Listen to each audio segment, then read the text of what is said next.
I am an East Indian Hijra. We are not men. We are not women. We are transgenders. We are in between those paralines of male and female. We have our own culture, our own community, and our own existence. Hi, my name is Tiffany, and I traveled all the way from America to East India so that I can do a exclusive interview with a Hydra. Hi, um, sir. Can I call you sir? Well, that wouldn't be correct, but Can I call you ma'am? that would be closer, but that's still not So, what right. exactly are you? How do I address you? I, I'm a Hijra. I was born technically as a man, but I identify more as a woman with a woman's spirit, and so I'm more of an intersex. I'm more of a third gender, if you Okay, I'm still kind of confused about exactly what a Hydra is. In America, men who have sex with other men are considered gay. So, do you consider yourself gay? will. Well, I don't consider myself a man, so I don't think gay would be the correct term for me. I do sometimes have intercourse with other men, but that's because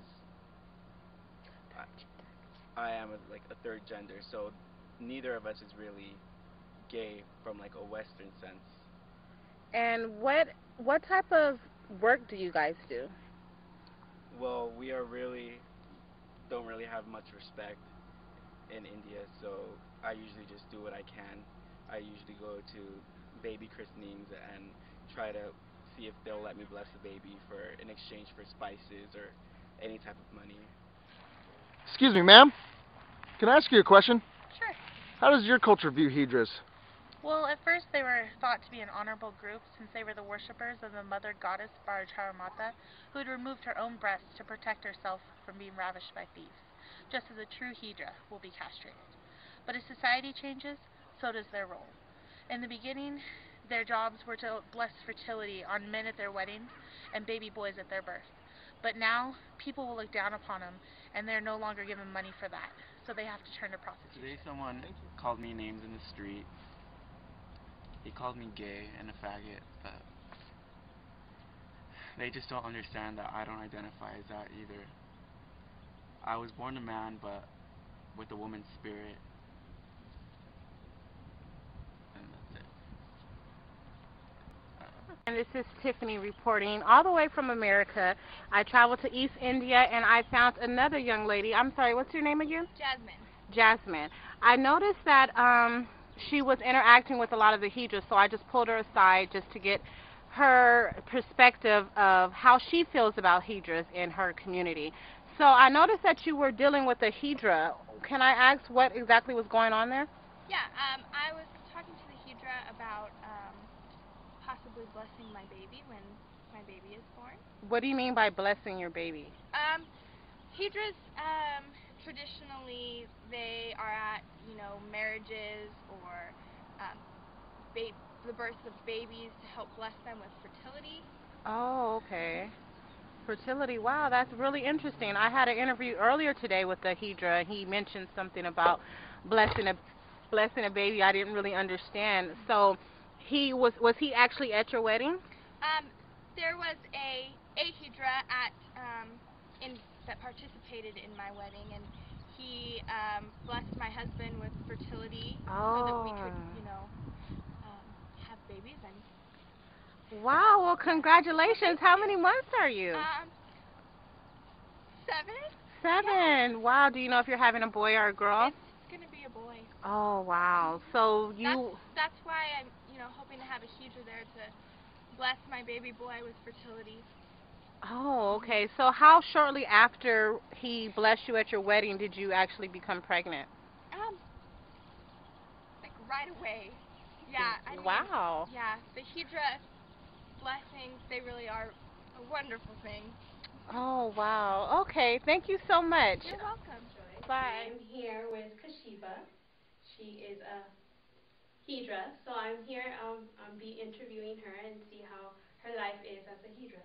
So Kashiba, how are you? I'm fine, thank you. How are you? Good, thanks for asking. Um, why did you decide to become a Hydra? Well, I've wanted to become a Hijra my whole life, as long as I can remember. I've always liked to do more feminine things. I like to grow my hair out. I like to sing and dance, and I just feel more comfortable as a Hijra. So now you're more happy as, becoming a Hijra and stuff. You're more open. Yeah, I mean, I feel a lot more comfortable. What did the guru do to you once you decided to become a Hijra? The ceremony to become a Hijra was really spiritual. It was kind of like a marriage. He helped decorate me. He gave me new bangles, like a lot of decorations. It was really nice. It was a really nice ceremony. So it's an unforgettable moment. Oh yeah, totally. It was one of the best in my life. How did your parents react? How did your mom and your dad reacted once, you told them that you wanted to become a Hijra? They didn't react so well. They threatened to kick me out, and eventually they did because I chose to become a Hijra. So I don't really have much of a relationship with my parents anymore. Okay, but overall, your life as a Hijra is your happily life? Yeah, I really enjoy it. I make good money doing this, so I can support myself, and I'm happy with what I do. Well, thank you for, taking your time to answer my questions. Thank you, Joyce. Hi, once again, I'm reporting. This is Tiffany. I'm a journalist from Mount San Antonio College.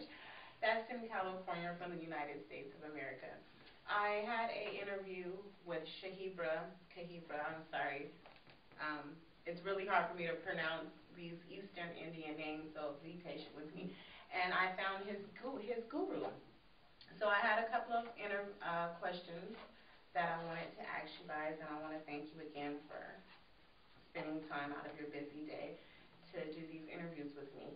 I understand that you are a guru and that you perform castration on all Hijras. Is that true? That is not true.